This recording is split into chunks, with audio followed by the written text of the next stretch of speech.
नमस्कार विद्यार्थी मित्रांनो, परत एकदा आपलं खूप खूप स्वागत आहे आपल्या सर्वांच्या महाडीबीटी स्कॉलरशिप ऑफिशियल या चॅनलवरती। आणि आज आपण पाहणार आहोत की आपल्याला माझी लाडकी बहीण या योजनेअंतर्गत कशा प्रकारचा लाभ घ्यायचा आहे, कसं ऍप्लिकेशन करायचं हे आपण अगोदरच पाहिलं होतं। परंतु याच्याबद्दल बऱ्याच जणांचं मत आहे की नारी शक्ती दूत या ऍप मधून ऍप्लिकेशन करायचंय का, किंवा हे आणखी कुठे सबमिट करायचं आहे का।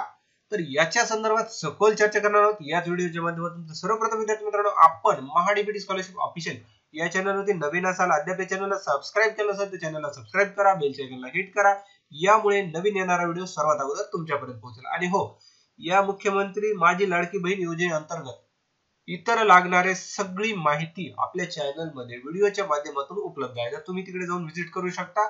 तसंच गव्हर्नमेंटच्या इतर स्कीम साठी आणि स्कॉलरशिप साठी सुद्धा आपल्या चॅनलला सबस्क्राइब करून ठेवा आणि व्हिडिओ पाहायला विसरू नका। सर्वप्रथम विद्यार्थी मित्रांनो, आपण प्ले स्टोर मध्ये पाहिलं होतं की मुख्यमंत्री जनकल्याण कक्ष महाराष्ट्र यांच्याकडून नारी शक्ती दूत या ऍप मध्ये आपल्याला रजिस्ट्रेशन करून आपला ऍप्लिकेशन फॉर्म भरायचे असं आपल्याला एकंदर कळालं होतं। पण बऱ्याच जणांचं म्हणणं आहे की हे झाल्याच्या नंतर नेक्स्ट स्टेप काय, तर हा ऍप्लिकेशन कुठे जातं, किंवा त्या ऍप्लिकेशन मध्ये आपला जो फॉर्म आहे तो भरल्याच्या नंतर पुढे द्यायचा आहे का, किंवा याच्या संदर्भात आणखी ज्या चर्चा लोकांच्या मनामध्ये येतात त्या काय आहेत।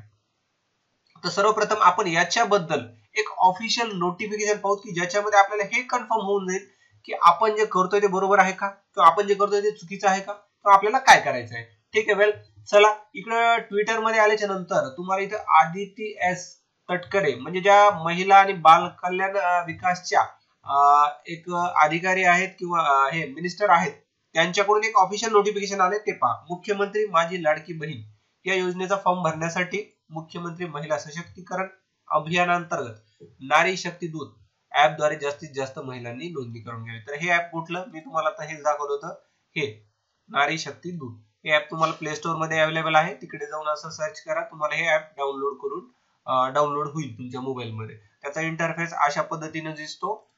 इकडे तुम्ही रजिस्ट्रेशन करायचं आहे, इकडे मोबाईल नंबर टाकायचा आहे, एक्सेप्ट करून लॉग इन करायचं आहे। ओटीपी व्हेरिफिकेशन झाल्याच्या नंतर तुम्ही पुढे याल आणि त्यानंतर मग त्याच्यामध्ये तुम्हाला काही बेसिक डिटेल्स फिल करायची ऍप्लिकेशन साठी। आणि ऍप्लिकेशन कसं करायचं त्याच्याबद्दल सविस्तर मी सांगितलेलंच आहे तुम्हाला, किंवा त्याची पण लिंक तुम्हाला डिस्क्रिप्शन मध्ये प्रोव्हाइड करतो, किंवा आय बटनाला क्लिक करून सुद्धा तुम्ही मिळवू शकता।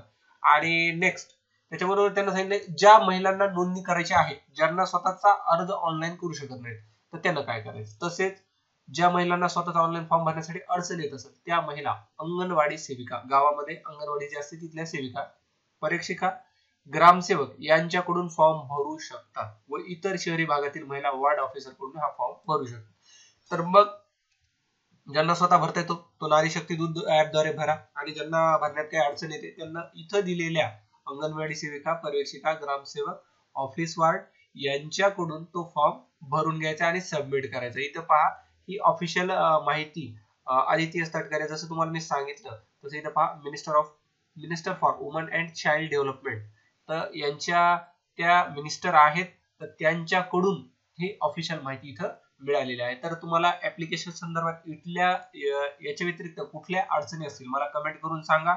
जास्तीत जास्त माहिती ज्या लोकांना याच्याबद्दल नाही त्यांच्यासाठी हा व्हिडिओ जास्तीत जास्त शेअर करा, ज्यांना गरज आहे त्यांच्यासाठी। आणि नेहमीप्रमाणे चॅनलला सबस्क्राइब करा, नवीन कंटेंट पाहायला विसरू नका। आणि हो, जर तुम्हाला याची सिलेक्शन प्रोसेस कशी आहे ते जर माहित करून घ्यायचं असेल तर मला सिलेक्शन प्रोसेस किंवा बेनिफिशियरी सिलेक्शन असं कमेंट करा, म्हणजे त्या संदर्भात मी व्हिडिओ बनवण्याचा प्रयत्न करेन। तुमचा मौल्यवान वेळ दिल्याबद्दल धन्यवाद मित्रांनो, भेटूया नवीन